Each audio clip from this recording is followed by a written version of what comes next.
In the year 2000, I was doing a lot of work with a shamanic healer called Roy Littleson.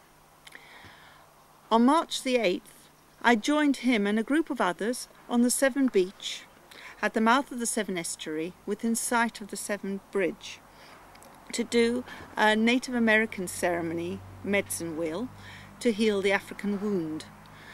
That referred to the slave history memory that's still embedded in the fabric of the Bristol city, and that rises from time to time in unrest. "Please collect 108 stones shaped like Africa," said Roy, "and collect 1 stone to mark the day for yourself." I looked around the beach, which was really dreary, and thought it was very unlikely we'd find many stones shaped like Africa, let alone a special stone for ourselves. But in that I was wrong. Within a few steps of starting my hunt, I got a rude shock. A shockwave went through me as when at my feet I saw sticking out of the mud what looked like a human finger. Second look reassured me. It was probably a finger broken off a statue. On closer looking, though, I was delighted to find it wasn't even that. It was a natural piece of stone that looked like a figure with fingernail and wrinkled knuckles included, very clearly marked. "Oh, that'll be my special stone," I thought, and as I looked at it on my palm. But as I said that to myself, a voice rang out clear in my head, "No, follow the pointing finger. It'll lead you to your special stone."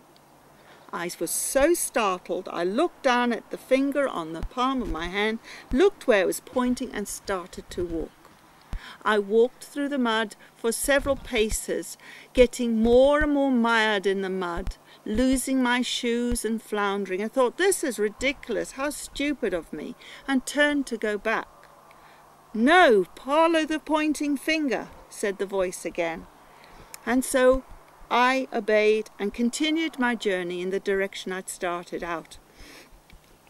Several more paces, and once again I was in a hopeless mess and tried to turn back again. "No, follow the pointing finger." This happened on several occasions until it formed like a mantra in my head. Follow the pointing finger, follow the pointing finger, follow the pointing finger, follow the pointing finger, follow the pointing finger, la la la la la la la la la la la. I sang out loud, and those who were collecting stones nearby me stopped and looked over in my direction and thought, probably, "Crazy woman." But I continued on, and I must have gone what must have been a considerable distance. I estimate it was probably the same distance as if you unravelled the running track of an Olympic stadium. And then suddenly the voice said, "Stop, this is it." And looking down at my feet, there was a mound in the mud, which seemed to indicate that something lay beneath. I stooped down and started to scoop out great gobbets of mud, really sticky and gungy and smelly, unattractive and grey, and continued on digging away till my fingers touched something hard. I worked around the edges and drew out a stone. I could not see what it looked like, it was so covered in mud, but somehow I could feel it was really special. There's something about it. I looked around and found a depression in the mud close by, which was filled with water. I washed it off and then looked down at what I held in my hands.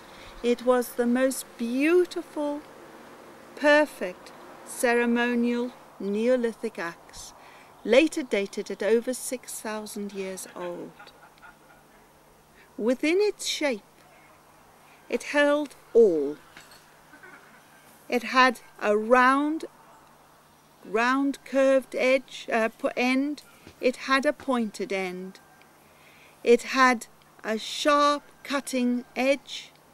It had a smooth surface. On one side at the time I found it, it was dark and shiny, and on the other side, which it is no longer, it was pale grey and matte, and both colours met on the cutting edge. It seemed to me and to others as a perfect symbol of the day, the coming together of black and white to heal the African wound. But for me it was a great deal more. It symbolized the coming together into unity within one form, into wholeness, my own personal journey. As I was off on my way to Australia later in the summer, I decided that the axe would go with me, and it would be the connecting point that would put me in touch with Indigenous people of Australia who had a foot in both worlds, our culture and their own, living comfortably side by side. And that is what happened, and out of that came this book.